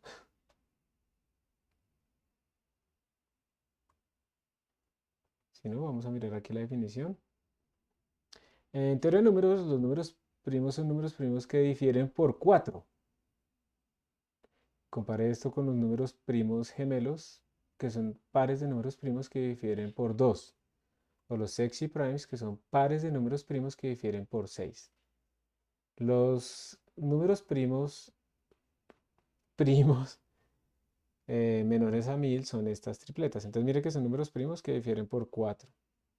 Entonces, ¿qué es lo que nos piden? Imprima los números primos entre 300 y 400. O sea, otra vez entre dos números arbitrarios. ¿Cómo haríamos eso? Piénsenlo un momento y ahorita me dicen cómo haríamos eso. Aquí ya No estoy. entendí muy bien qué son los números primos. Aquí está. Son números, es una pareja, ¿listo? Una pareja de números primos que difieren por 4. Entonces, mira, el 3 y el 7 son dos números primos que difieren por 4. El 7 y el 11 son números primos que difieren por 4. ¿Sí ves?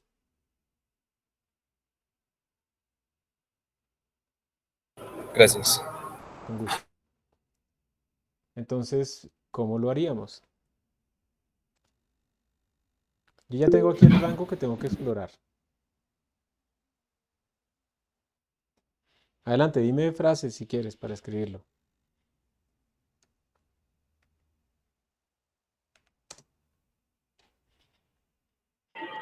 Podríamos buscar el primer número, el primer primo, y sumarle 4 para ver si ese primo también, bueno, si ese número también es primo, Ese y es el poder kernel de ubicarlo, la si no, solución. Ajá, descartar esos dos números y continuar a buscar hasta muy encontrar bien. otro primo y sumarle 4. Esa Y es si la parte no, pues vuelvo y fundamental. descarto. Ajá, muy bien. Esa es la parte fundamental. Sigamos, si lo que necesito verificar es si n es primo and n más 4 es primo, los imprimo, ¿cierto? Esta es la parte fundamental. Sí, De resto, pues continúo variando n dentro del rango. Entonces escribámoslo. Bueno, vamos a quitar esto. Pero si ven que la clave es que nosotros ya tenemos una función isPrime que nos dice si un número es primo o no. Si ustedes tuvieran la función isPrime, todo esto, acá metido dentro del for, es un rollo terrible aplicárselo a n y luego a n más 4. En cambio, en este caso, como es una funcioncita, es súper sencillo. Simplemente hacemos para n entre n min y n max, si, si n es primo y, y n más 4 es primo, imprimo.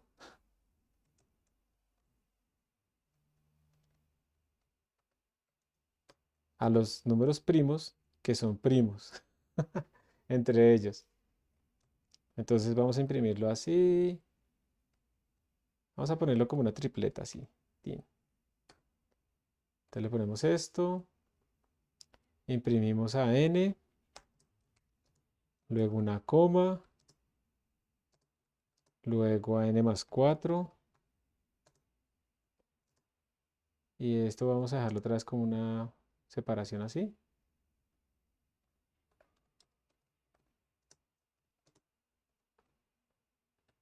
Y el carácter de una línea al final. Y ya. Barremos en nuestro rango. Si n es primo y además n más 4 es primo, pues son primos primos. Y entonces los imprimo.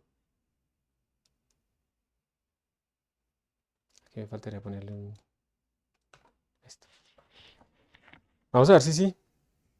Miren, o sea, yo no sé si estoy muy insistente, pero lo que quiero que ustedes vean es, al usar funciones, en este caso la función fundamental es esta isPrime,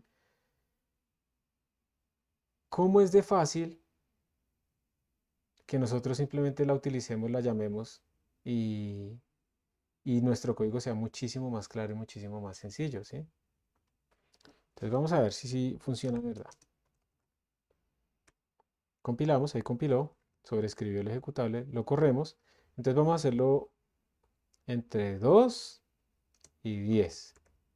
Imprimió 3,7 y 7,11. Ah, y ahí sí nos salió un poquito, ¿no? Vamos a mirar una cosa. En el caso de prueba que pusieron acá, dijeron estos son los números primos menores a 1000. Y miren que no se salió como del rango de 1000. Entonces tendríamos que arreglarle una cosita, ¿cierto? ¿Qué pondremos acá? Pues si yo quiero que n más 4 no se me salga, entonces aquí le pondría mientras n más 4 sea menor o igual a n max. ¿Sí? ¿Así está bien? ¿Era lo que ibas a decir? Ah, no, pues poner menor en vez de menor igual. Incluso si le pones menor, se te puede pasar. Entonces, tú necesitas es que el segundo valor, que es n más 4, esté por debajo del n máximo. Entonces te toca así. Te toca así con el 4. Entonces vamos a mirar. Pues miremoslo las dos. Miremos. Miremoslo menor estrictamente. Compilo. Corro. Y aún así salió, ¿cierto? ¿Por qué? Porque se sigue cumpliendo que 3 es estrictamente menor que 10 y 7 es estrictamente menor que 10. El problema es el segundo valor, ¿cierto? El que es más 4. Entonces por eso le vamos a poner n más 4 menor o igual. Y recuerden, en este enunciado, el que tiene menor prioridad es el que se evalúa de último, es esta desigualdad. Primero se hace esta suma y luego se hace la comparación. O la otra es, pues le pone paréntesis si quieren asegurarse. Pero ahí funciona. Entonces le ponemos n más 4, compilamos, corremos y ahora sí, miren, ahora sí se eliminó. Entonces pongámosle, adelante. Profe, ¿hay alguna diferencia si, digamos, así como lo tenemos, pero si ahora yo dejara en el for el n menor o igual a máximo y en el if pongo otro condicional que sea n más 4 menor a máximo, ¿hay alguna diferencia? No, de forma lógica es lo mismo, o sea, en las evaluaciones lógicas, o en la lógica del programa es lo mismo, simplemente que de pronto es un poco más enredado en la condición, pero no, Ah, da lo mismo, listo, profe, gracias. de nada. Entonces ya lo hicimos, súper fácil, ¿cierto? Entonces ahora lo que viene es, vamos a volver al inicio, y miren que tenemos como 3 archivos que todos tienen la misma función isPrime, la misma función isPrime, la misma función isPrime, ¿cierto? Todo está repetido. Y si yo me doy cuenta de que estoy cometiendo un error en esta función isPrime acá, de pronto que esto era menor estrictamente, pues me toca corregirlo en 3 partes. Y lo más probable es que se me olvide, ¿sí? Entonces, la duplicación en programación es mala cosa. No es buena, porque no nos permite mantener sincronizadas las cositas. ¿Listo? Entonces tenemos que tratar de ver más bien si hay alguna manera de poner la función isPrime en un solo sitio. Entonces, ¿Cómo se podría hacer eso? De ponerla en un solo sitio. Ahí es donde viene lo que se llama la modularización de código. Vamos a poner las implementaciones en un sitio y vamos a poner las declaraciones en un encabezado parecido a estos y las implementaciones en otro archivo aparte. Eso es lo que vamos a hacer. Y con eso yo tengo mi función declarada en un solo sitio, ¿sí? Está declarada en un solo sitio y cuando yo la corrija todo el resto de cosas se actualizan. Eso es lo que van a ver ustedes en lo que viene para la próxima clase. No les voy a hacer más pues porque eso también tiene que ver con el video de preparación para que también lo vean ahí y más tranquilos y todo eso. Pero ese es nuestro objetivo. Nuestro objetivo es, venga, yo estoy repitiendo este mismo código en muchos sitios, pues voy a tratar de ponerlo como en un solo lado. Entonces si quieren como por practicar, eh, ¿cómo sería esta vaina los sexy primes? Vengan a ver, los sexy primes, ¿cómo es que son? Hicimos los cosine. Los sexy, number theory, que difieren por 6. ¿Difícil o no difícil? ¿Cómo harían? ¿Será que es difícil ese de los sexy primes? Voy a copiar cosine primes a sexy primes. Entonces cpp. Voy a abrir sexy primes y vengan a ver qué dijeron ustedes. 5. No entiendo el 5. Ah, Jason. Adelante. Daniel dice que es lo mismo. Profe, ¿no sería más fácil si, digamos, hacemos una tercer variable que pase por consola y que diga cuál es la diferencia entre los primos y eso sumárselo ahí donde está el más 4, pero no más 4, sino más esa variable para cambiarlo dinámicamente? Esa sería una generalización. Ajá, esa sería una generalización. Porque aquí con los sexy simplemente le ponemos el 6. Tal vez por eso le pusieron sexy por 6, una vaina así. Miren una cosa, observen lo que acabo yo de hacer. Tuve que cambiar ese 4 acá, tuve que cambiar ese 4 acá, tuve que cambiar ese 4 acá. Muchos sitios, ¿cierto? Entonces, acabamos de darnos cuenta que hay como repetición de esa variable mágica. Entonces, más bien podríamos hacer in delta igual a 6 en este caso. Y más bien esta vaina yo la escribiría como delta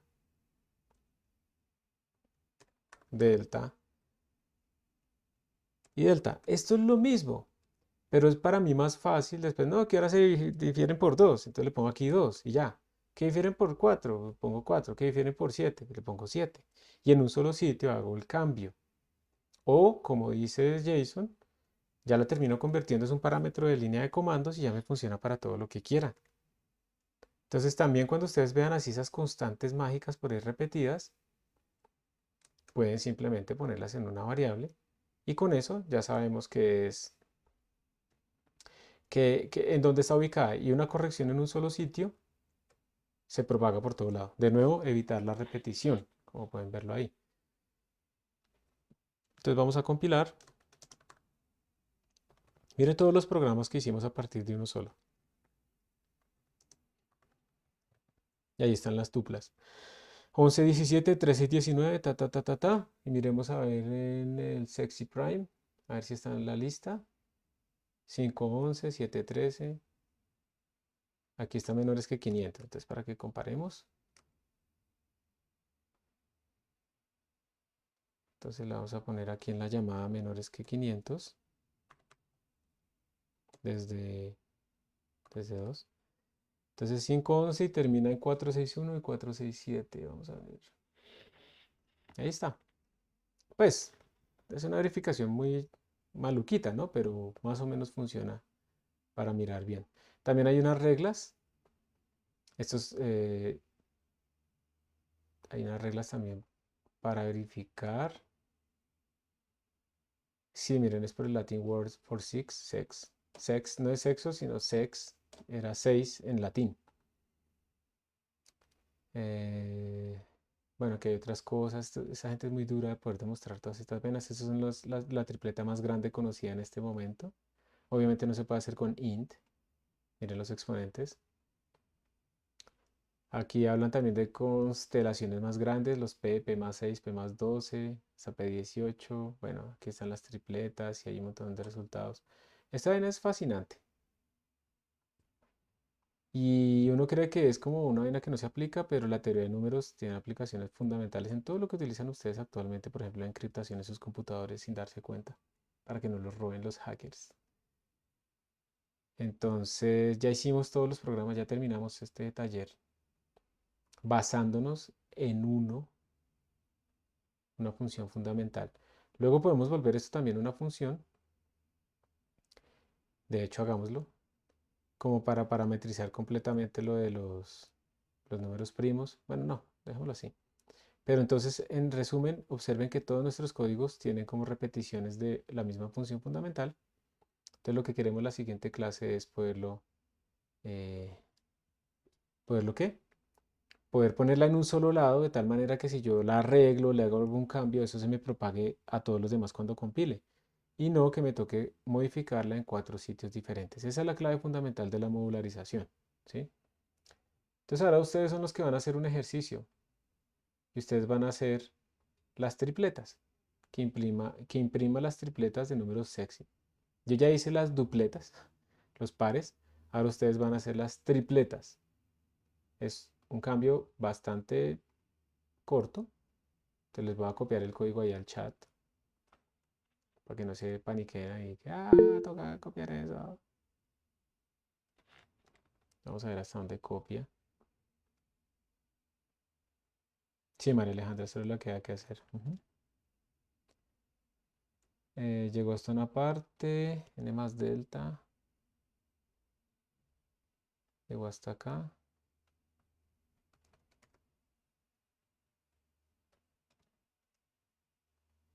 Entonces ahí se los copié, creo. Completo, sí, ahí está. Son 2 mensajes, listo. Entonces simplemente es adaptarlo para que imprima las tripletas. Daniel, adelante. En el if, si yo quiero poner otra condición, ¿pongo otro and o una coma? ¿Cómo lo No, podría hacer? coma no. Pero el and o el or depende de tu condición. Pero sí, simplemente le pones and, tal cosa, or, tal cosa. Pero ten cuidado pues con la interpretación lógica de eso, ¿listo? Y si quieres como separarlo porque ya se está poniendo muy grande, entonces lo puedes poner así en paréntesis para que haga eso primero, luego esto, luego and y tu nueva condición y cosas así, como para asegurarte al estar tan largo, pues que no estás como haciendo evaluaciones por presencia de operadores de una forma rara. Pero sí, simplemente le pones and o le pones or, pero de nuevo, ponerle and o ponerle or tiene una implicación en el resultado final de la expresión lógica, ¿no? Porque si tienes esta cosa y esta cosa o esta cosa, cambia completamente a esta cosa y esta cosa y esta cosa. ¿Listo? Gracias. De nada. Listo, entonces simplemente tiene que modificar el de los números sexys para que imprima las tripletas sexys. Entonces, vamos a... Ah, se pueden pinear. No me he dado cuenta.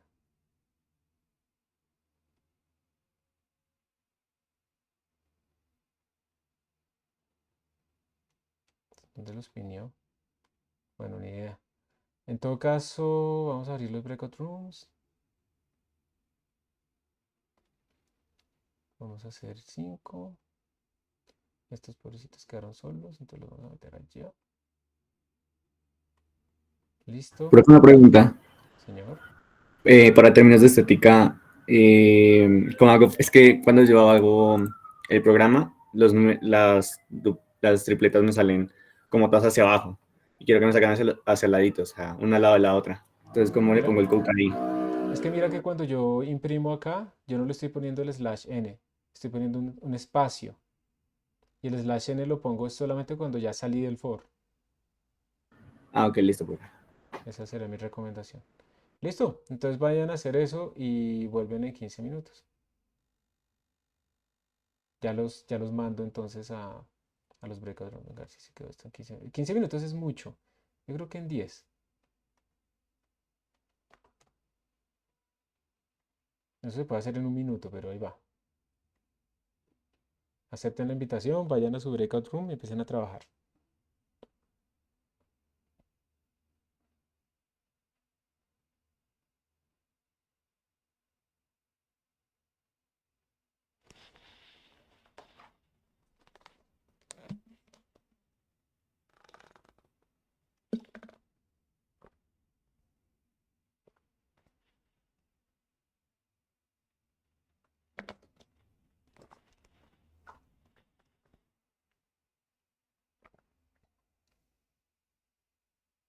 Sí, ya. Bueno, ahí ya hice el cambio, o sea, como que le puse otra condición. Entonces, y si el n más 2 veces delta es primo, entonces imprimir esta, ¿sí? Sí, delta igual a 6 en este caso. No Sí. me equivoco. Ujú. Sí. Entonces voy a probar. Ay, me olvidé siempre este comando. ¿De cuánto lo hacemos? ¿Cuál probamos? ¿De qué a qué? Pues es de 2 hasta 1000. Ay, espérense, alguien me recuerda el comando, siempre se me olvida. Ay, qué pena. Punto. Dale punto y tabulador. Ya te lo completo. Eso ahorita. Y otra vez. O sea, dale punto a eso, al tabulador y otra vez ya. Ya. Ahí te lo pongo. De 2 a 100, dijimos. No, A 1000. sí, a mí. ¿Alguien tiene la lista a la mano? Yo lo hice acá y creo que sí. Nos da igual. Es que yo tenía una duda y era si no debíamos cambiar en el Ah, for el el límite límite. mayor. Sí, sí, n Yo más creo delta que debería ser sí. n más 2 delta. Unas 2 veces delta, sí. Tienes Pero lo que razón. te digo, o sea, yo lo tengo con 2, o sea, n más 2 delta y nos da lo mismo. Entonces no sé si con números mucho más grandes ya haya un problema de tener la condición con n más delta. Sí, yo creo que sí. O sea, mejor dejar n más 2 delta.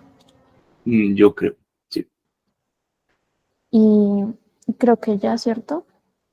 Sí, Ya creería que sería eso es. todo. Entonces, si quieren, envíen sus nombres por el chat, apellido y nombre, y, y enviamos esto, porque creo que no dejo casi tiempo de pronto. Nos pasó. No lo he puesto. El problema era Insta Sexy Triplets.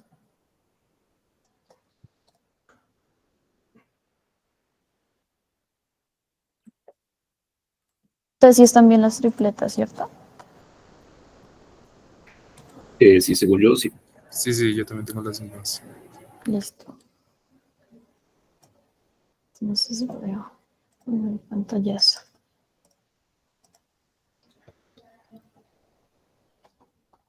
Pero tiene que salir el... Pues descarga el archivo y se lo mandas, ¿no? En lugar del Bueno, pantallazo. vale.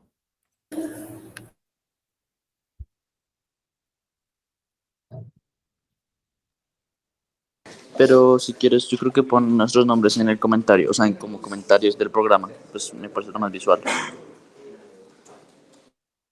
Vale.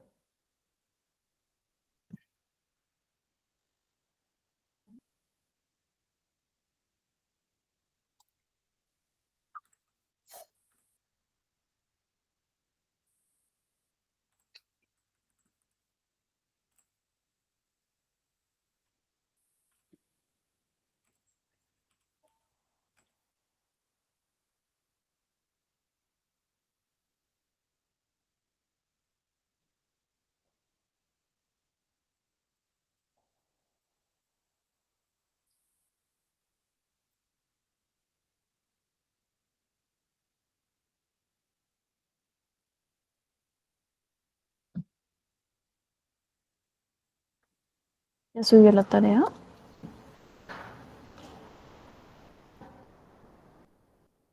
Falta mi nombre, creo. Te falta un nombre, ¿no? Espera. Carlos Díaz. Sí.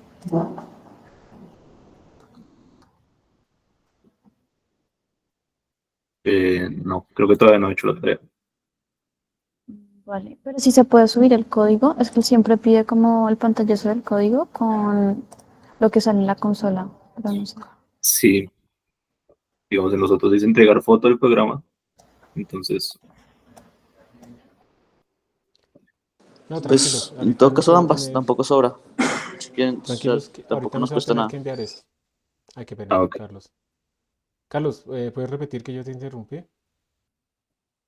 No, pues yo decía que entregáramos ambas cosas, o sea, programa y foto, pero Sí, no, hoy no les voy a pedir que entreguen este. Vale, profe, gracias. Entonces, tranquilos. Ujú. Profe, eh, qué pena, una duda. Sí. ¿Es necesario, digamos, cambiar el límite del máximo en el for a n más 2 por delta? Pues eso todo depende de los ejemplos que te hayan dado y de los casos de prueba.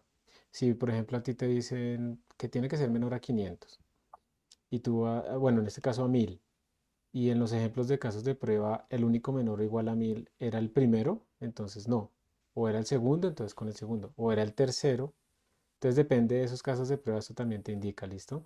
Pero en principio, digamos, si tú te dicen en este problema, la tripleta tiene que ser menor o igual a 1000, pues realmente todos deben ser menores a 1000. Entonces se compara solo el tercero. Entonces sí está bien compararlo con el 2 delta. Ah, listo, profe. Gracias. Listo. Y si les parece más fácil así utilizando las funciones y llamándolas y todo eso. Sí, señor. Es más versátil. Y Ujú. más rápido que ponerse a escribir todo otra vez. Sí, más imagínense recursivo, ustedes. como quien dice. Ujú. Imagínense ponerse a escribir dentro del for, en la línea 23, cómo, cómo verificar, o sea, todo ese for que tenemos abajo en isPrime, cómo verificar que ese n es primo, y luego que n más 2 es primo, hay que repetirlo, y luego que n más 2 más delta, perdón, y luego n más 2 delta sea primo, o sea, es una cosa que es una locura. Se puede hacer, pero es súper enredado. Y así es como programa uno al inicio, ¿cierto? Pero después cuando uno va viendo la utilidad de las funciones, pues va mejorando, pero bueno. ¿Tuvieron alguna dificultad especial con los problemas del workshop? No, no sé. Una pregunta en el workshop, al momento de uno escribir el número en la terminal, tenía que ser como lo estamos haciendo ahorita, o sea, escribir punto slash out espacio el número, o se podría ejecutar el comando y que el programa me pidiera un número. Normalmente, digamos, como están esos casos de prueba explícitos, te tocaba escribirlo así en la terminal. Normalmente estamos evitando la interacción, la interactividad, a menos que se pida la interactividad. Entonces, de pronto ahí digamos si tú lo hiciste así, que dime cuál es el número, dime cuál es el otro. De pronto el programa está bien, pero no te queda completamente la nota porque dentro de los casos de prueba, pues en ningún momento se te preguntaban los números. Tú tienes Eso, que, profe, gracias. digamos, apuntarle a cumplir el caso de prueba. ¿Se podría hacer mejor y es más chévere cuando preguntas? Sí, está bien. Pero tocas como adaptarse a los casos de prueba. Porque todo esto lo estoy haciendo precisamente porque cuando hagamos las evaluaciones y demás, y cuando ustedes presenten testing y esas cosas, todo va a ser así, basado en cumplir los casos de prueba. Que no quiere decir que esté mal. Como lo hiciste, simplemente no se adaptó a los casos de prueba. Bueno, profe, gracias. Con gusto.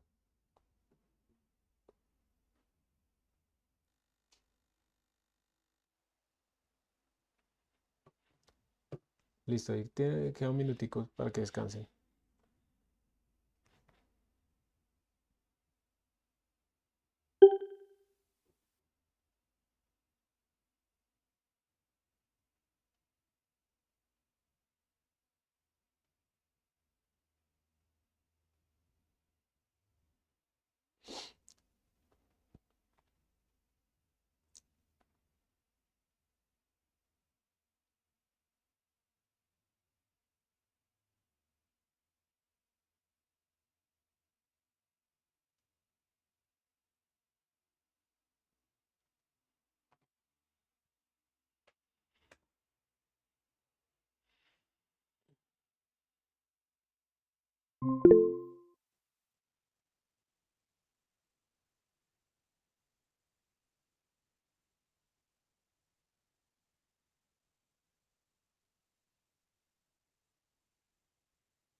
Listo, ¿me están escuchando? Sí, Listo, gracias. ¿Tuvieron alguna dificultad, alguna cosa rara que quiera preguntar?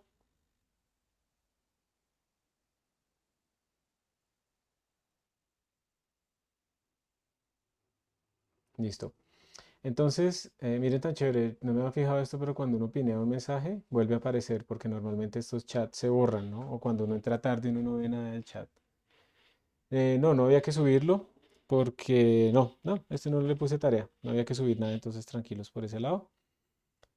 Y, y bueno, yo les vuelvo a recomendar que miren ejercicios básicos de programación en los libros de Deitel y Deitel de C++. Yo sé que ustedes saben dónde buscar libros de esos, ¿listo? Entonces, miren ahí como ejercicios de prueba, de práctica, pero también en Project Euler. De hecho, van a ver que varios de los que yo les pongo vienen de Project Euler, pero son modificados para poder, ¿listo? ¿Para poder qué? Para generalizarlos un poco. Entonces, por ejemplo, este problema es cuando listamos los primeros 6 números primos, tenemos que el sexto número primo es el 13. ¿Cuál es el número primo 10.001? Entonces hay que hacer un programa, pero este parámetro es arbitrario. ¿Cuál es el 122.492 número primo? ¿Ok? Y así. Y entonces aquí empiezan a aparecer varios ejercicios que se pueden utilizar y algunos son bastante difíciles, los que están más adelante y hay muchísimos. Miren, hay un montón, ¿listo? Pero pues hay algunos que requieren de verdad mucho, pensarlos mucho. La idea es que ustedes se pueden inscribir acá y poner la solución y quedan inscritos en las soluciones. También se pueden encontrar las soluciones, pero pues eso no sirve de mucho. O sea, de nuevo, si ustedes no están pensando las cosas, pues no les va a servir de nada. Entonces estos son problemas relativamente retadores porque requieren for y funciones, pero además se van a dar cuenta que se van a demorar mucho esos programas. Y cuando se demoran tanto esos programas, pues toca empezar a pensar, venga, ¿cómo hago para que sea más eficiente? O sea, está haciéndolo bien, pero cuando incremento un poco el tamaño, pues me está fallando. Entonces eso es. Entonces, como les decía, para la siguiente clase, pues aquí hay una descripción completa de qué es la modularización, pero pues en el videito se les va a explicar más fácil eso, pero aquí está lo de la función isPrime, donde se manda un archivo que se llama primes.h, las declaraciones, primes.cpp va a tener las implementaciones, y luego vamos a tener funciones main que van a llamar a esas otras funciones. De esa manera entonces vamos a poder testear cosas. Vamos a utilizar una función que se llama catch. Y ya. Otra cosa, otro anuncio antes de que terminemos, ya vamos a terminar, es que ya la sala de cómputo la podemos utilizar. Entonces, muy, muy importante. Hay unas personas que inscribieron hace poco, pero son como dos nomás. Todos ustedes ya tienen cuenta, entonces es súper importante que prueben ya el acceso a la sala remoto y si están en la universidad físicamente también cuando haya el horario de poder acceder físicamente. Este link yo se los pasé desde el puro inicio del curso, pero se los voy a volver a copiar aquí en el chat. Por favor, guárdenlo inmediatamente. Y lo que tienen que hacer es esto. Conexión gráfica usando X2Go Client. Entonces, básicamente eso son solo dos cosas. Una, descargar alguno de estos programas. Este es para Windows, este es para Mac. Lo descargan y lo instalan, ¿sí? Y cuando lo abran, van a crear una nueva sesión. Y en esa nueva sesión van a configurarla como se indica acá, leyendo las instrucciones. Aquí dice que en el ejemplo dice no sé qué punto 37, pero que debe cambiarla en el rango actual. El rango actual es de 2 al 20. Está bien, entonces este 37 lo tiene que cambiar por otro número que sea entre el 2 y el 20. El resto todo lo tiene que dejar igualito todo. Obviamente en el nombre de usuario no van a poner Oquendo. En el nombre de usuario van a poner su nombre de usuario, que es el mismo de la universidad sin el arroba no le educó. Y una vez tengan configurado eso, pues ustedes entran, ponen su contraseña y ya les aparece un escritorio que es el escritorio de la sala de cómputo. Les voy a mostrar el ejemplo. Entonces miren, Yo aquí tengo dos sesiones configuradas. Les voy a mostrar que esta es la sesión básica. Aquí está, estoy utilizando el computador .4. Si no les funciona, prueben otros IPs. A veces se caen algunos computadores. Mi nombre de usuario de la sala. Ustedes ya saben que el suyo es el del correo. Todo el resto está igualito como está en la figura. ¿Ok?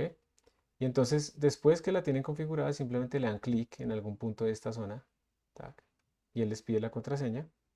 Entonces yo le voy a escribir la contraseña. ABC123. No sé si la puse bien.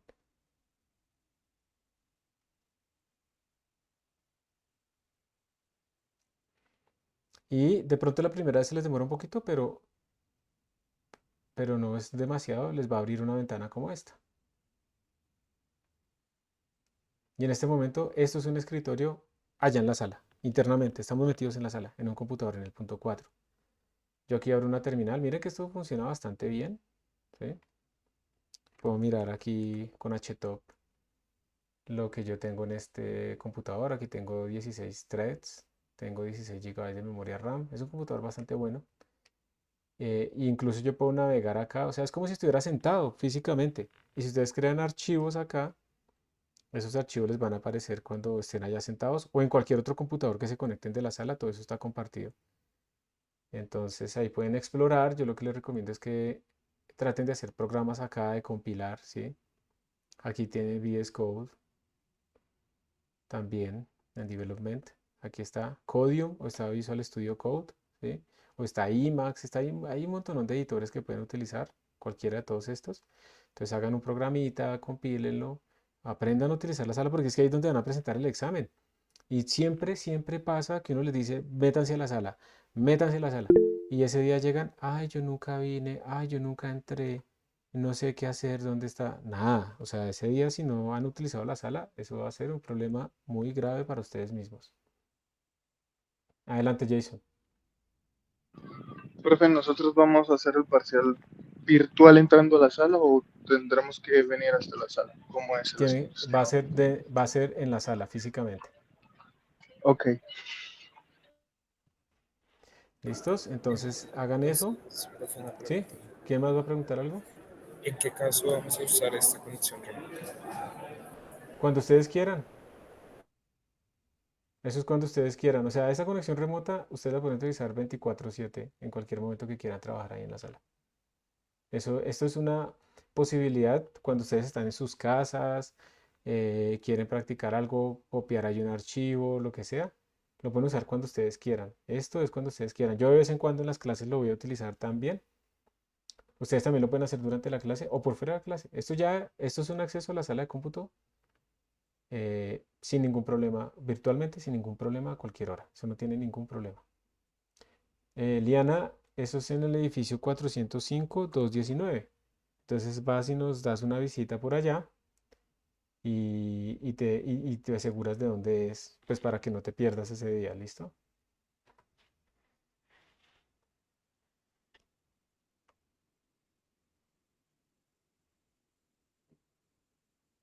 Y bueno, eso es todo. Con esto terminamos el día de hoy. Les voy a dejar una tarjeta que me manden una foto de este escritorio así, donde se note su nombre de usuario acá, para, o sea, uno les dice, hagan eso, y sí, sí, sí, después hay que hacerlo. Entonces les voy a dejar la tarjeta para que me manden esa foto y ya está. Que estén muy bien. Nos vemos el viernes. Hasta pronto. Gracias a ustedes por venir a su clase. Gracias, profe, nos Bueno, que estés vemos. bien. Chao, éxitos.